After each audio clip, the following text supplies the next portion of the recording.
No vídeo número 10 nós vamos continuar o processo. Agora vamos fazer o torneamento frontal da peça. No último vídeo nós fizemos o faceamento. Antes de fazer esse torneamento, nós vamos criar uma operação aqui de atualização do bruto. O que acontece é que a cada etapa da usinagem nós vamos modificando o material bruto, quer dizer, o material do bruto vai sendo reduzido. E nós precisamos fazer aqui um procedimento para que o EDCAM vá atualizando, né, essa condição do material bruto, tá? Então, para a gente fazer essa atualização do material bruto, que isso não é assim obrigatório, mas nos auxilia também a enxergar como é que está a condição da peça durante as etapas de usinagem. Então, nós vamos aqui no menu Funções M, e aí nós vamos escolher aqui a opção aqui de atualizar bruto. Tá aqui, ó, atualizar bruto. Então agora eu vou simplesmente dar um OK aqui, e aí ele vai pensar um pouquinho aqui e vai fazer a atualização do material bruto. Então a gente observa que agora, ó, ele removeu aquela camada de material bruto que estava aqui na face, porque com o faceamento eu já tirei essa camada de material. E agora então vamos para o processo de torneamento. Como nós vamos usar no processo de torneamento a mesma ferramenta, então nós não vamos fazer uma troca de ferramenta. Então a gente vai aproveitar essa mesma ferramenta do faceamento para fazer essa operação de torneamento aqui, que é a etapa número 2 aqui do processo. Então vamos lá. Aqui então, para fazer o torneamento, eu vou desabilitar aqui nas camadas o layer de estoque. E aqui o turn envelope aqui também nós temos. Bom, o restante nós podemos deixar. Aqui também, se eu desabilitar o bruto, ele some todo o material bruto aqui, tá? Aqui é o layer de estoque. Então eu vou desabilitar esses dois para ficar mais fácil e a gente ter uma visualização aqui. Bom, então vamos lá. Nas janelas de sequência aqui, então nós vamos escolher aqui a operação ciclos de torneamento, desbaste de torneamento. Já não é mais o torneamento reto, por quê? Porque nessa operação nós vamos precisar fazer um desbaste dessa região aqui, conforme está sendo mostrado aqui na folha de processo, tá?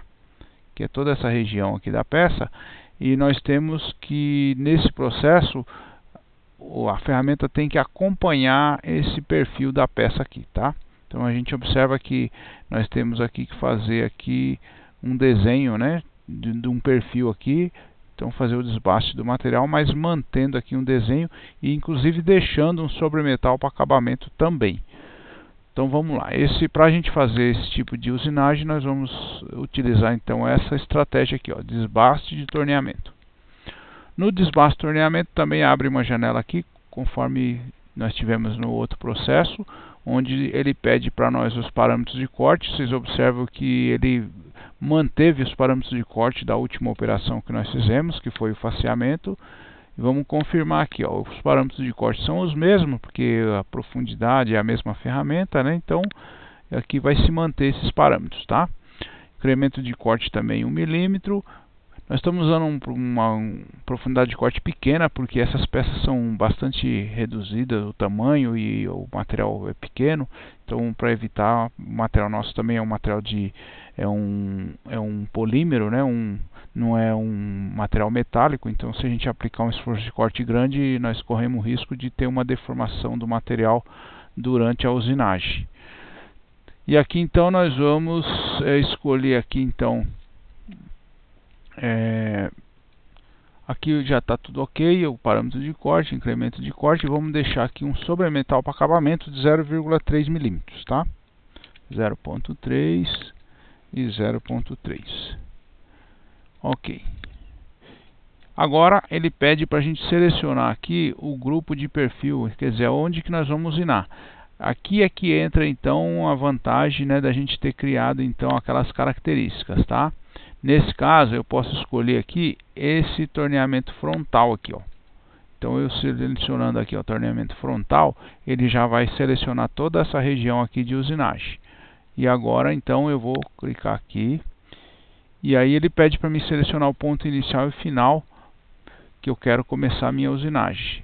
Então eu vou deixar esse ponto final aqui, eu posso esticar ele um pouquinho mais, só que aqui, como ele está em ângulo, ele vai, a ferramenta vai entrar em mergulho aqui, então eu vou manter essa posição, tá? E aqui também eu vou manter essa posição. Vou confirmar aqui, e aí ele quer a posição inicial. A posição inicial que nós temos seria no material bruto aqui. O diâmetro nosso bruto é 25 milímetros e nós já temos a peça faceada, então tem 5/10 aqui de material aqui na face. Então eu vou colocar aqui. Vamos ajustar aqui, vamos deixar a camada de estoque ligada. Aliás, aqui a bruto. Pronto. E aí a gente visualiza o ponto de início. Agora, então nós vamos apertar X no teclado e vamos colocar as coordenadas de início aqui. No caso do Z seria, eu vou deixar uma folga ali de 2 milímetros, então 2 mais 5/10, então seria 2,5. E aqui no X nós vamos colocar então a medida do material bruto, que é 25. Pronto, então ele marcou esse ponto aqui, ele vai começar a usinagem ali. E ele está pedindo para me selecionar a direção de corte aqui. Como eu não selecionei que era torneamento, então ele está perguntando. Aqui nós observamos que tem uma seta maior e uma seta pequena. Quer dizer que ele vai tornear nesse sentido e vai fazer uns incrementos de corte no sentido da seta menor. Então está tudo certo, eu vou confirmar. Então aí pronto, está criada a estratégia de torneamento. Nós observamos aqui ó, as linhas, né, da estratégia de torneamento. As linhas tracejadas são retorno de ferramenta e as linhas contínuas são linhas de movimento de usinagem da ferramenta. Vou simular esse processo. Simulei. Pronto, então está feito aqui o torneamento da minha peça. Então concluímos mais uma etapa. Próximo vídeo vamos dar continuidade.